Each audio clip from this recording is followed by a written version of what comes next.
The funeral service had ended only 2 hours ago. The dirt on my father's grave was still loose, dark, and fresh.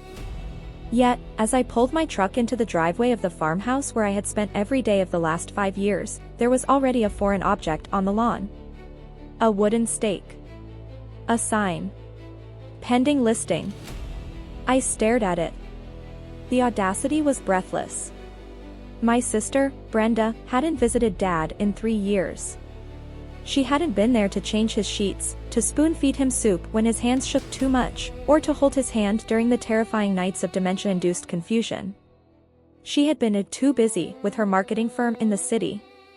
But now that Arthur Miller was dead, she was the first one through the door. I walked into the house. The smell of Dad, tobacco, old books, and peppermint salve was already being assaulted by the scent of harsh chemical cleaners. Brenda was standing in the living room. She was wearing a black dress that was technically appropriate for mourning but fit a little too tightly, like she was treating the wake as a networking event. She was pointing at the old stone fireplace while a man in a cheap suit took notes on an iPad. "The mantle has to go," Brenda said, waving a manicured hand. "It's too rustic. Buyers want modern farmhouse, not actual farmhouse. Rip it out. And these floors? Are they hardwood or laminate? If they're laminate, we need to relist 10 grand lower." "Brenda," I said, my voice rough from crying. "What are you doing?" She turned around, looking surprised to see me, as if I were a ghost haunting the hallway. "Oh, Lucas," she sighed, checking her watch.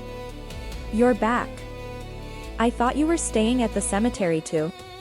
"I don't know, commune with nature?" "I was burying our father," I said, stepping into the room. "Who is this?" "This is Mr. Tavish," she gestured to the man. "My realtor." "Well, our realtor, I suppose. Since we need to liquidate the estate quickly. I have a liquidity crunch with my condo renovations, and honestly, this place is a money pit. The sooner we sell, the sooner we can split the cash and move on." "Split the cash?" I asked. "We haven't even read the will. The lawyer is coming at 4 p.m. "The will is a formality," Brenda scoffed, walking over to inspect a crack in the wall. "I'm the eldest. Dad was traditional. Plus, let's be real, Lucas. You've been living here rent-free for 5 years. You've practically drained the estate already. It's only fair that I take the lead on the sale to recoup my share." Rent-free. The words echoed in my head. She didn't know. She didn't know that I had quit my job as a structural engineer to move back home when Dad got sick. She didn't know that living here meant sleeping on a cot in his room so I could wake up every 2 hours to give him medication. She didn't know that I had spent my entire savings account repairing the roof last winter because Dad's pension couldn't cover it. To her, I was a squatter. A loser brother who failed to launch. "You can't sell the house, Brenda," I said quietly.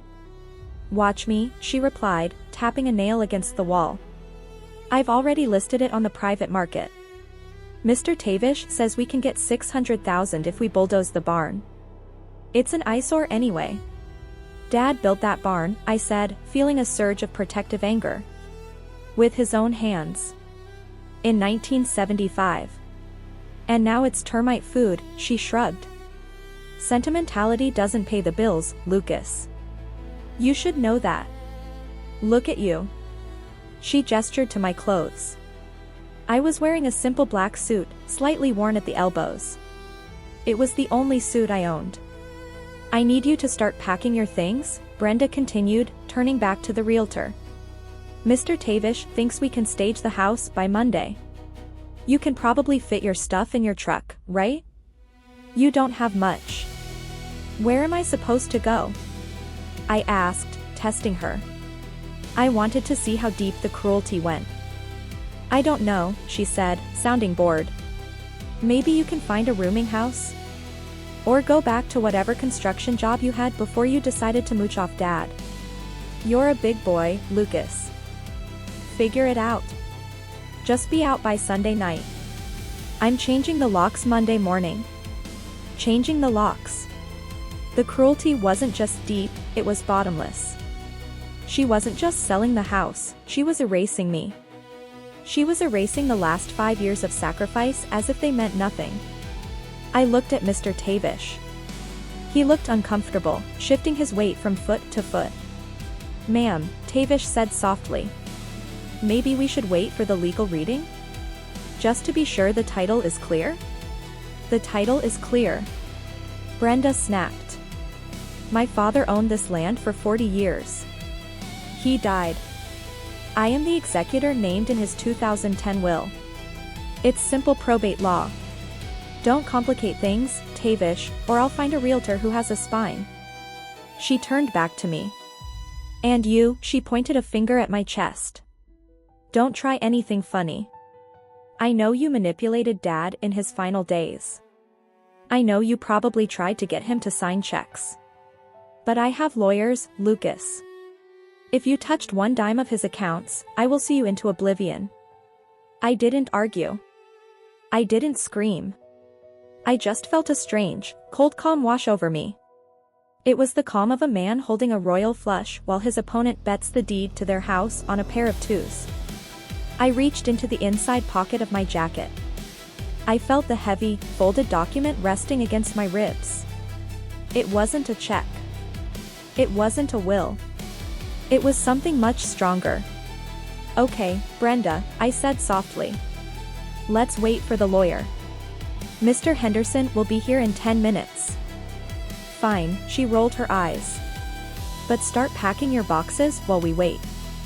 I don't want your clutter ruining the aesthetic when the photographer gets here."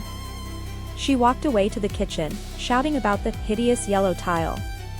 I stood in the hallway.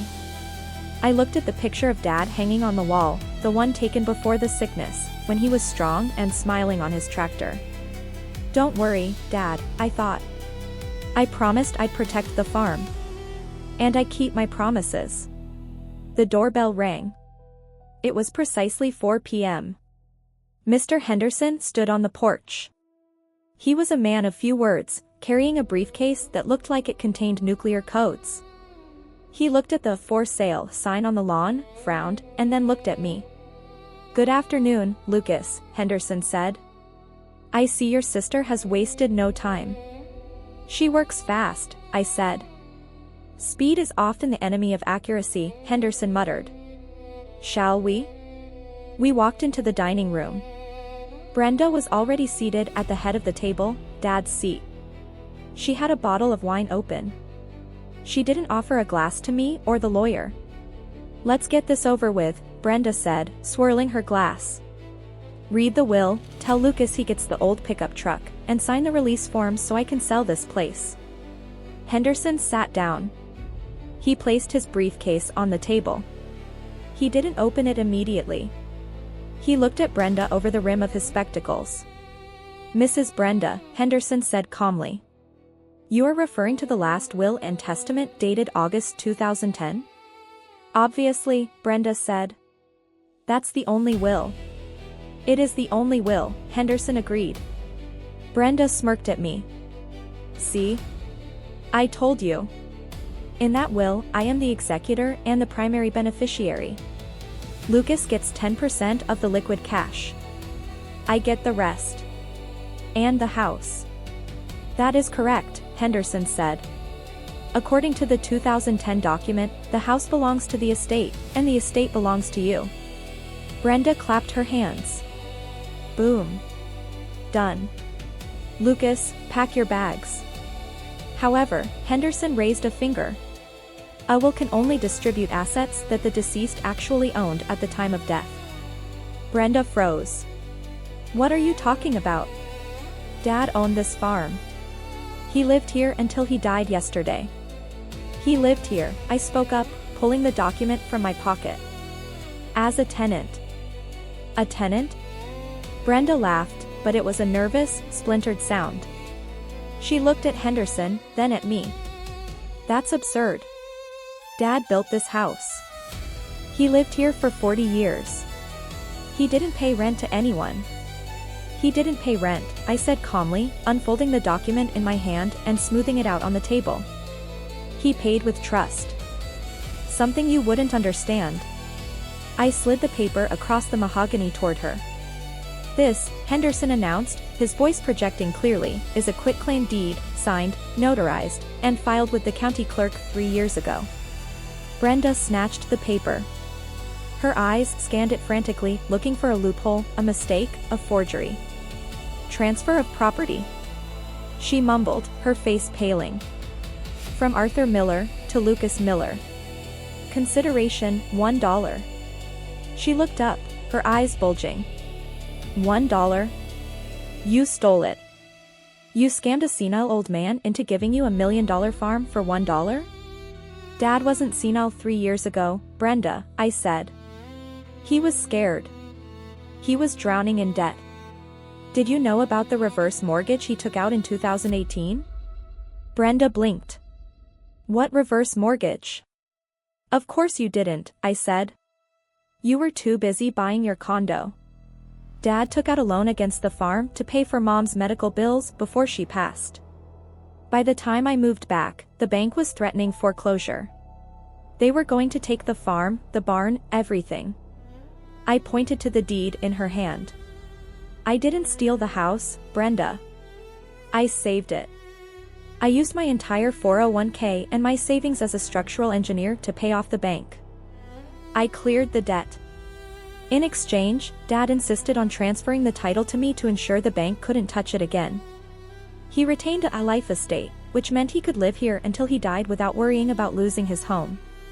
But, Brenda stammered, looking at Mr. Tavish, the realtor, who was now quietly packing up his iPad. Tavish. Do something. This can't be legal. Actually, ma'am, Tavish murmured, backing away toward the door. If the deed is recorded, it supersedes the will. The property isn't part of the estate. It belongs to him. Tavish nodded at me. I'll go remove the sign from the lawn. You're not going anywhere. Brenda shrieked. Sit down. Tavish didn't sit. He bolted out the front door, realizing his commission check just evaporated. So, I said, leaning forward. To recap, I didn't live here rent-free. I owned the roof over Dad's head. I paid the taxes. I paid the insurance. And I paid for the nurses you refused to hire. You manipulated him. Brenda screamed, slamming her hand on the table. This is fraud. Undue influence. I'll sue you. I'll tie this property up in court for years. You won't be able to sell it. I don't want to sell it, I said softly. That's the difference between us, Brenda. You see a payday. I see a home. Whatever, she spat, composing herself. She smoothed her dress, trying to regain her predatory composure. Keep the stupid farm. It smells like manure anyway. I still have the rest of the estate. The 2010 will says I get the residue. The investments. The cash accounts. Dad was frugal. I know he had at least $200,000 in savings. She turned to Henderson with a smug smile. Fine. Lucas gets the dirt. I'll take the cash. How much is in the liquid accounts, Mr. Henderson? Cut me a check so I can leave this dump.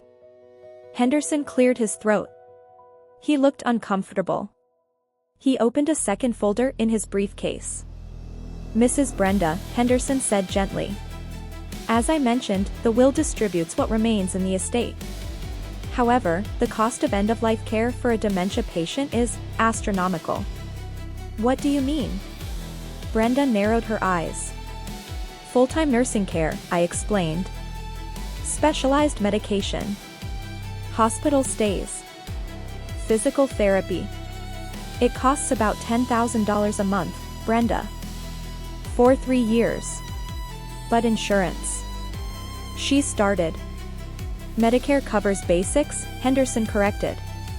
It doesn't cover 24-hour in-home care. And Lucas refused to put Arthur in a state nursing home. He insisted on keeping him here, in his own bed, as per Arthur's wishes.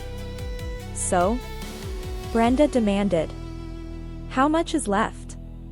Henderson slid a bank statement across the table. The primary checking account currently has a balance of $412, Henderson read. The savings account was closed 6 months ago to pay for the final round of dialysis. Brenda stared at the statement. The paper shook in her hands. $400, she whispered. That's it? That's my inheritance? Not exactly, Henderson said. There are also outstanding liabilities. The funeral costs, for example. Since you are the executor named in the will, and you insisted on taking the lead, the funeral home will be billing you directly. The cost is roughly $12,000. I have to pay? Brenda shrieked. I have to pay for the funeral when he gets the house? That is how probate works, Henderson nodded. Debts are settled by the estate. Since the estate is insolvent, the executor is responsible for managing the liquidation of any remaining assets, like the used 2005 Buick in the driveway, to cover the debts. I watched Brenda. Her face went through a spectrum of colors, red, purple, and finally, a ghostly pale. I came here for a payout, she hissed, tears of rage springing to her eyes. I have contractors waiting on a check for my kitchen remodel. I leveraged my credit cards expecting this inheritance. You counted your chickens before they hatched, Brenda, I said. And you didn't even bother to visit the hen house to see if the fox had been there. This is your fault, she screamed at me. You spent his money. You drained him dry. I spent his money keeping him alive. I shouted back, finally losing my cool. I stood up, knocking my chair back. I spent it on keeping him comfortable. On making sure he knew he was loved. While you were buying granite countertops, I was changing diapers, Brenda. So don't you dare talk to me about draining him dry. You drained his heart. I just drained his bank account to keep it beating. The room fell silent. My shout echoed off the walls of the house I now officially owned. Brenda looked at me with pure hatred. She grabbed her purse. I'm leaving, she said icily. And don't expect me to pay for the funeral. Let the state bury him. He's already buried, Brenda, I said. I paid for it. With my own money. Because unlike you, I don't send the bill to a dead man. She froze at the door. But, I added, checking my watch. Since you brought it up, let's talk about the locks. What about them? She snapped. You said you were going to change them on Monday to kick me out, I said. I decided to be proactive. I called a locksmith. He's in the driveway right now. I pointed out the window. A van marked AL's lock and key was pulling up next to her BMW. He's not here to keep me out, I said. He's here to make sure you can't get back in. You have 5 minutes to collect your purse and your coat. Anything else you leave behind. I'm donating to charity. Charity? Brenda scoffed, clutching her designer purse like a shield. You wouldn't dare. Whatever is in this house of furniture, heirlooms, jewelry, that is personal property. That is part of the estate residue. And since you just gleefully informed me that the accounts are empty, I am taking my share in hard assets. She scanned the room frantically, her eyes darting like a trapped animal looking for an escape route. Her gaze landed on the antique mahogany hutch in the corner. Mom's silver, she whispered. The sterling silver service for 12. It's worth at least $5,000. I'm taking it. She marched over to the hutch and yanked the drawers open. Clatter. The drawer didn't slide out smoothly with the weight of heavy silver. It rattled. It was light. Brenda stared into the drawer. It was empty, save for a few stray felt liners. Where is it? She shrieked, spinning around to face me. Where is the silver? Did you steal that too? I sold it, I said calmly, leaning against the doorframe. 2 years ago. To pay for Dad's insulin and the property taxes. You sold Mom's silver? She looked horrified, not because of the sentimental value, but because her payday had vanished. I sold everything, Brenda, I said, walking into the room and pointing around. The vintage shotgun collection? Sold to pay for the wheelchair ramp. The coin collection? Sold to pay for the oxygen tank. The paintings? Sold to fix the septic tank so Dad could flush the toilet. I stopped in front of her. You see a house, I said. I see a shell. I stripped this place to the studs to keep the man inside it alive. There is nothing left here but the walls, the roof, and the memories. And since you don't care about the memories, you leave with nothing. Brenda stood there, her chest heaving. She looked at the empty drawer. She looked at me. For a second, I saw the realization hit her, the sheer magnitude of what it had cost to keep our father comfortable. But then, the selfishness returned. It always does with people like her. You're lying, she hissed. You hid it. You're hoarding it. Check the barn if you want, I said. But be careful. The termites you mentioned are real. The sound of a drill echoed from the front door. Whir. The locksmith was already working. Time's up, Brenda, I said. Al works fast. She let out a scream of frustration, a primal, childish sound. She grabbed a crystal vase from the mantelpiece, one of the few things left, and raised it, as if to smash it on the floor. Don't, I warned. That's the vase Dad bought Mom for their 25th anniversary. If you break it, I will call the sheriff and press charges for destruction of private property. Remember?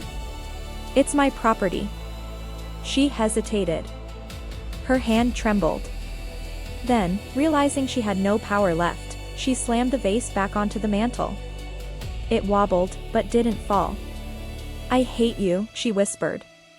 I hope you rot in this money pit. Goodbye, Brenda, I said. She stormed out of the house, pushing past Mr. Henderson, past the locksmith, and out into the gray afternoon. I watched from the window as she got into her BMW.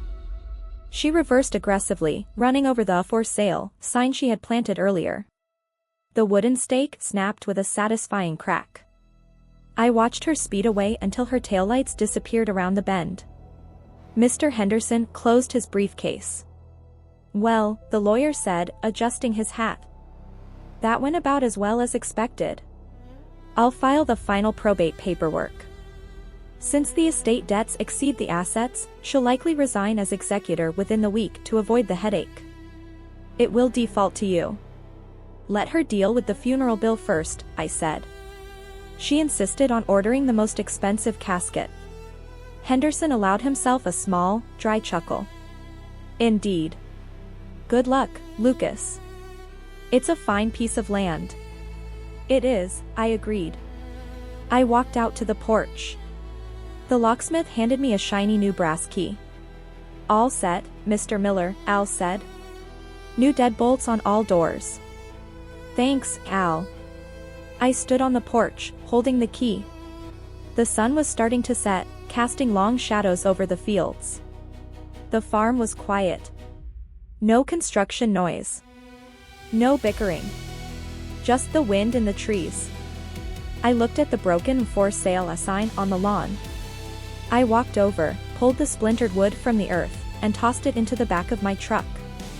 Then I sat on the porch steps, took a deep breath of fresh air, and finally, for the first time in 5 years, I didn't have to listen for the sound of a medical alarm. I missed him. But I was glad he was home. And now, so was I. Epilogue, 10 months later.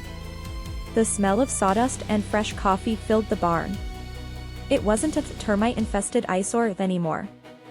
I had spent the last year renovating it. The structural beams were reinforced, the roof was new, and the sunlight streamed through the skylights I had installed. It was now the headquarters of Miller Structural Consulting. After word got out about how I saved the farm, neighbors started asking for help with their own barns, their own renovations. I didn't need to go back to the city. The work came to me. I sat at my drafting table, looking over blueprints for a community center. My dog, a rescue golden retriever named Barnaby, was sleeping at my feet. My phone buzzed. I checked the screen. It was an email from Brenda. Subject, settlement? Lucas. Look, the funeral home is threatening to sue me. The credit card companies are calling. I can't pay the 12 grand. Can we work something out? Maybe a loan against the house? We're family. Please. I looked at the message. I thought about the for sale sign on the fresh grave. I thought about the empty silver drawer. I typed a reply, Brenda. I suggest you sell the BMW. It should cover the funeral costs. As for the loan, I'm afraid my assets are tied up. I'm restoring the mantle you wanted to rip out. I hit send. Then I blocked the address. I walked outside. The corn was high in the fields. The house stood strong against the blue sky, its fresh coat of white paint gleaming. It wasn't a mansion. It wasn't a penthouse. It was a money pit, a lot of work, and endless maintenance. But it was mine. And it was not for sale.